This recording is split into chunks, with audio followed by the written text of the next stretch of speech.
my friends, welcome back to my channel. Thank you for clicking on today's video.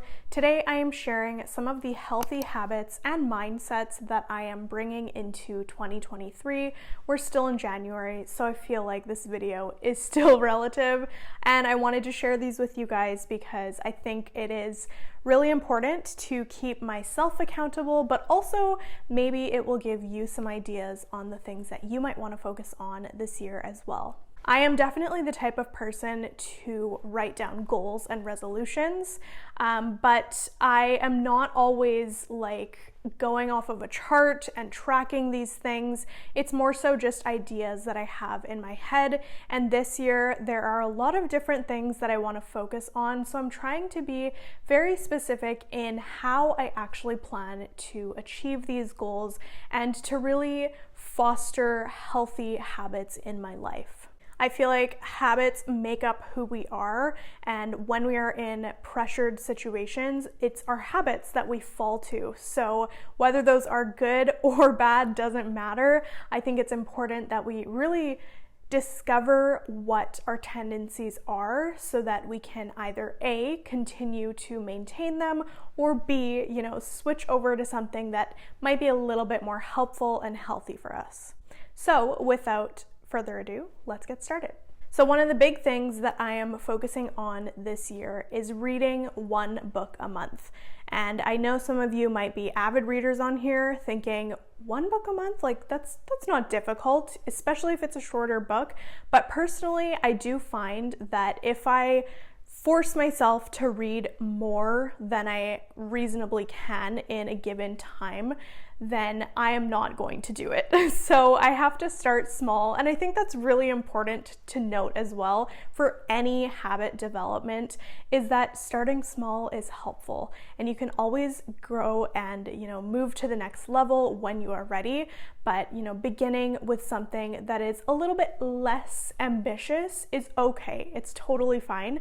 So one book a month is my goal. And I'm also, really trying to foster quiet time and just more like peace in our lives. And one thing that's really been helping us, Jer and myself, my husband, is reading together before bed. So usually we watch Netflix. We kind of have like a nighttime routine where I'll cook dinner, he gets home from the gym, he'll eat, and then we'll watch whatever episode of the show that we're watching on Netflix. But we used to watch like 2 or 3 episodes in an evening and then just go and get ready for bed and sleep. But personally, I'm trying to stay off digital devices at least for 30 minutes before I actually hit the pillow, because I'm finding that when I'm on my devices or watching something right before bed, I do have a harder time falling asleep. So what we've been doing is just watching one episode of a show. It's like a thing now, and then we get in bed and we read. So we read separately, we have our own books, but it definitely helps us sleep better, and it's also really good quality time together too. I really wanted to get into the habit of doing this as well because we have started reading to our baby girl, and I am really trying to start that very early because I know it's going to be helpful for her development. So we do have a few baby books, and we'll just read one to her every night. Honestly, it's not every day that this happens, but I would say most nights now, that's what we do.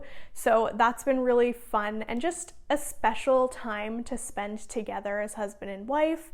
And once she is born, library visits, because we are very, very close to the public library, they're going to be frequent, and it's going to be a place that is like a safe place for us, a place for learning, a place for quiet time, and I'm really excited about that. So this whole reading one book a month thing is kind of my way into stepping into that new lifestyle. Something else that I would really like to work on this year is experimenting more in the kitchen. So if you've watched my vlogs before, you would know that when Jer and I first moved in here, we had like a HelloFresh and Fresh Prep subscription. So essentially we get ingredients delivered to our door with a set recipe. It tells you exactly how to make it. Everything is portioned out perfectly. And that was really great for learning basic skills and certain ways of cooking different items. But now we are in a routine where I plan our meals like every night of the week. I do it like once a week where I plan the upcoming week's meals and then I make our grocery list based on that list. But what I'm finding now is that it's very, very easy to just fall into the laziness of cooking the same thing over and over again. Not the same thing every single night consecutively, but week after week. So one thing that we really love to eat, and we do pretty much eat once a week just because I think fish is good for us, is salmon fillet with some sort of green, whether it's broccolini or bok choy, and then jasmine rice. So that's something that I can make every single week and we're not gonna get tired of it. But for other dishes, I feel like you gotta switch it up sometimes, you know? And sometimes I do get tired of eating the same thing. Jer's not that picky. He'll eat anything that I make. Love him for that. But personally, I really would like to hone my skills in the kitchen. I think it is such an important trait as a homemaker, and also it just allows for more creativity. So I am trying my best to go online, search up, simple dinner recipes that are a little bit outside of the box. So this upcoming week, I am making Italian sausage sandwiches that you bake in the oven. I think it's gonna be so delicious, and it just makes that mealtime together a little bit more exciting. While we're on the topic of being in the kitchen, another thing that I am really gonna try to do this year is bake more. And I always say this because I've always loved baking. I think I loved baking before I loved cooking, and it started when I was very young. I would be in the kitchen making cupcakes and cakes and all of these different things. So it's definitely something that I enjoy, but I would really like to start baking different things other than cookies and muffins, which is typically what I would make just because it's easy to take to work as a snack. And they're just super quick to make, if you know what I mean. So I would really love to try making our own bread. It's going to be a feat, I know that. It takes a long time to master for sure, but I think it would not only help to, develop some new skills, but it would also save us money in the long run just because we use a lot of bread for sandwiches, in lunches, for breakfast, all of that stuff. We go through quite a few loaves, so I think that would be really helpful for us. One grand idea I have for this year is to spend less. I feel like we always are trying to spend less, at least that's always kind of on my mind, but doesn't necessarily work out the way that I want it to. So I have to be very specific in the ways that I'm actually trying to spend less. So one of the things that I am going to be trying to do more is using the 1 in, 1 out rule. So if there is something that I would like to buy, whether it is for myself or for the home, for both of us obviously, I am going to try my best to get rid of something else, something that I can sell, make a little bit of money from, and use towards the item if it is not within our budget. Now, ideally, the bigger items, obviously, we're gonna put in our budget and wait a little bit longer to purchase, but sometimes there are random things, for example, I would love to update the curtains in our living room, but it will be probably a couple $100s. So that's not something that is a massive amount of money where it necessarily needs to be waited on for months to be in the budget, but it is something that I could, supplement with funds from selling another item that we don't necessarily need or use very much anymore.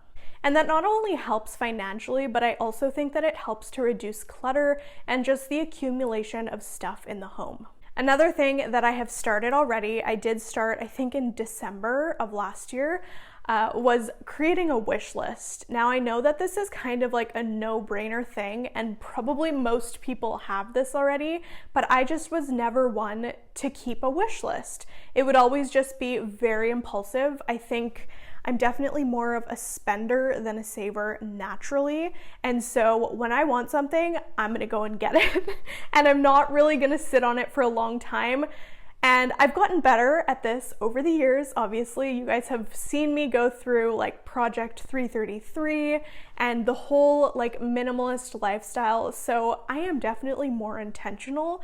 but that doesn't mean I'm perfect. So what I am trying to do now is keep a wish list on my phone, just in the notes app. And whenever there's something that I'm like, oh, I'd really like to get that, I add it to my list. So I have 3 categories within that list: for the home, for myself, and then for other items. So whether that's like baby stuff or things for JR, whatever it might be, I keep those items that I want on the list and I wait.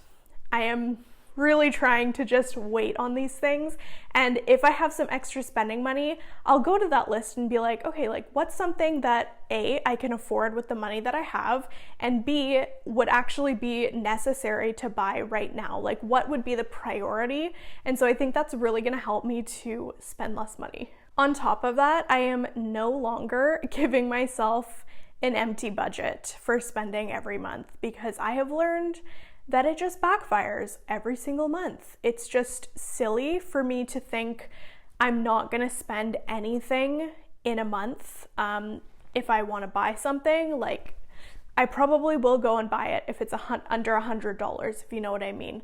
So giving myself a set budget will hopefully is the key word here, help me to spend less and just be more intentional about what I am spending my money on.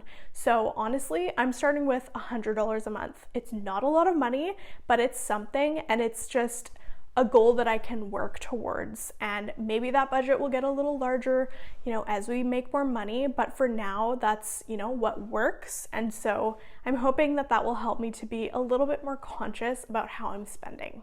Another thing that I do is actually do the things that I know how to do. So what I mean by that is painting my own nails. I do have a UV gel kit, and I have some colors that I really like. This manicure was done by yours truly, and I am really gonna try harder to not book appointments if I know how to do it myself.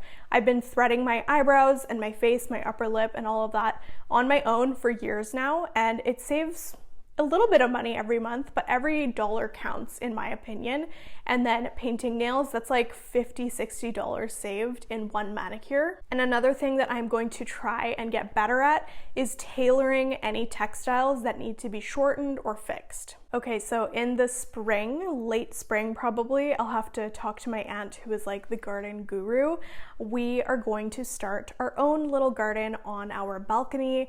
I have always wanted a garden of my own, and I think that it's a great way to learn more about the food that we're eating, to save a bit of money on those things like herbs and small vegetables, and also to spend more time outside, which is always something that I love doing, especially when we have good weather. Like, it's been raining nonstop. This is really good weather, and I am so happy that it's sunny today because the rain is very gloomy, and most of the year is spent like that here in Vancouver. So I really want to take advantage of, the sunshine that we get in the spring and summer by having that garden out on the balcony.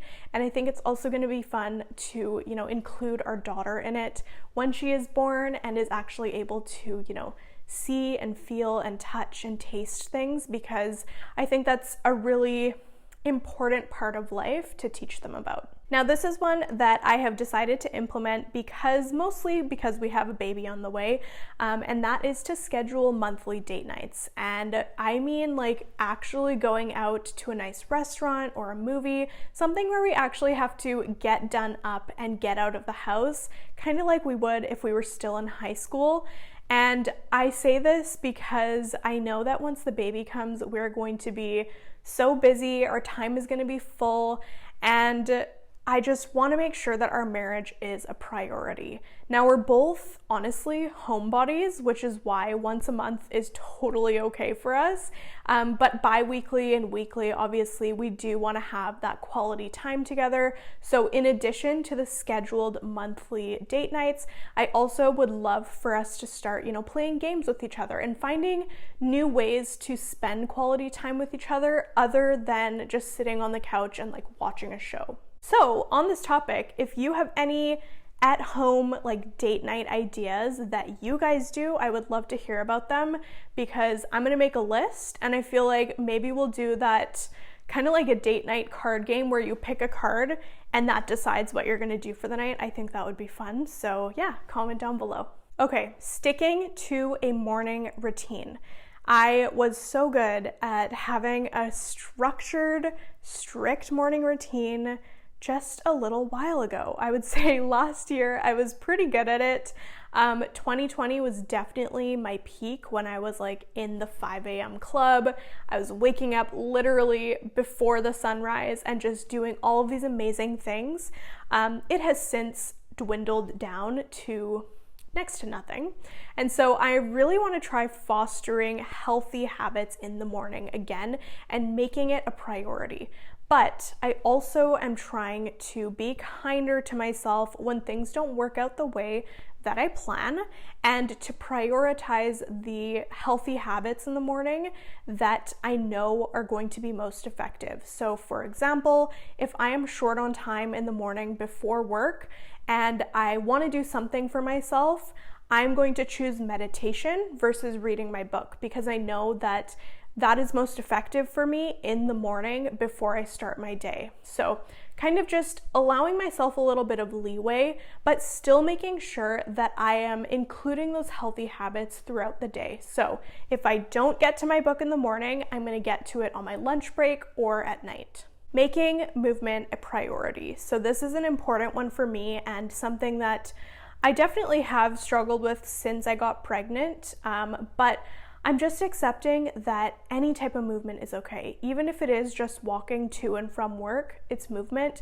It gets my body moving, it gets me active, heart rate up, and so that's okay. But on the days where I'm not going outside for a walk and it's pouring rain, I will try my best to, grab my dumbbells, do a little bit of a weight workout, do like a few push-ups or whatnot, a few squats, and just get my body moving, because it definitely helps me mentally but also physically. Keeping Sundays quiet and restful is the next healthy habit that I'm really going to try focusing on this year. I think Sundays traditionally for me and my family have always been, going to church, having a meal together, having a family dinner at the end of the night, and just having a slower paced day. But ever since I moved out and we've started, living together, just us two, it's definitely changed, and I find myself doing a lot more like housework, whether that's laundry or cleaning certain areas of the home on Sunday. So it then becomes less of a restful day. So I'm really going to try and focus on keeping Sundays quiet and really limiting what I allow myself to do on those days, just so that my mind, my heart, my soul can rest and kind of recuperate for the upcoming week. Practice gratitude more often. So I find that I get really antsy, less generous, and I just desire more. Like I'm always in that I want this, I want this, I want this kind of mindset when I am not practicing gratitude frequently enough, and sometimes at all. So it's as simple as writing down what I am grateful for in my journal. That actually helps me keep those things in mind. And I know it sounds so silly. I'm sure you guys have gone through this too. Like we're human, it's normal. It's totally normal to have those days where we just don't feel grateful. But I think it's important that we at least try and remember how many blessings we have and how many amazing things we have in our lives that, some other people don't. So that we're not always caught up in the mindset of, I don't have enough, or I wish I had something better, because it's very toxic. And I find that I am definitely a less happy person when I am not practicing gratitude. So that is definitely something that I am focusing on this year. Be a better planner. So when I say better here, I'm not talking about planning my days like nicely or nicer on paper and, like getting my timing right and all of that. What I mean here is just learning how to accept when things don't go according to plan. I think most days do not go according to plan, honestly, and that's okay, because that is life and that is reality. But I have definitely struggled with this in the past, where if something is not going my way, it can really upset me and just the rhythm of life around me. It trickles into the next day, into the next week, and if I don't get a grip on it, it can really affect like my mental health. So what I am trying to do is just accept when things don't go to plan.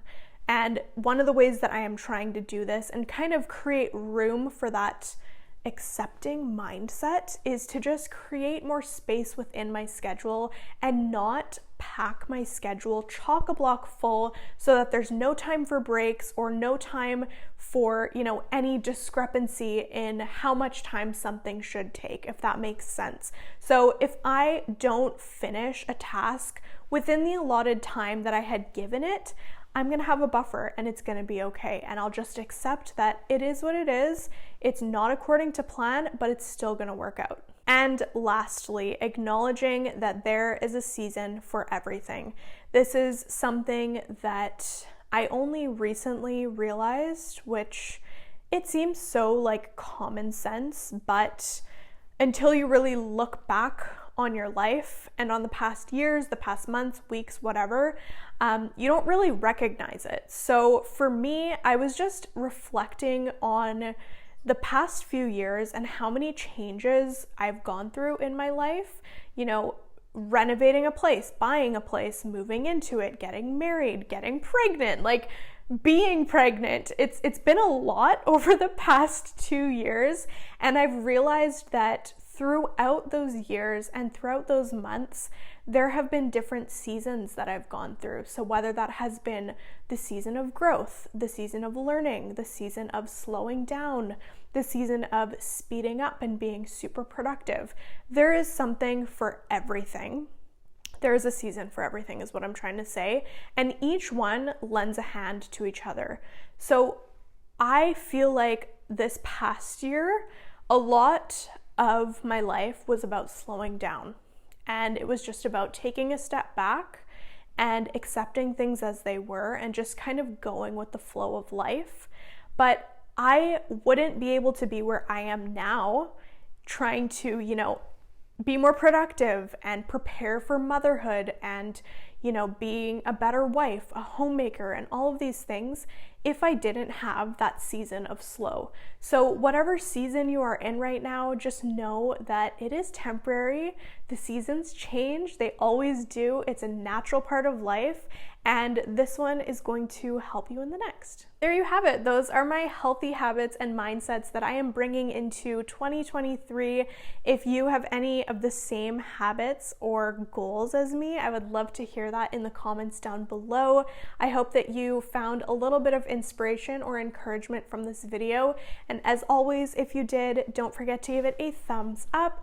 Maybe leave a comment, hit that subscribe button if you haven't done so already. I appreciate any and all of your support on here. Thank you so much for watching, and I'll see you in the next one.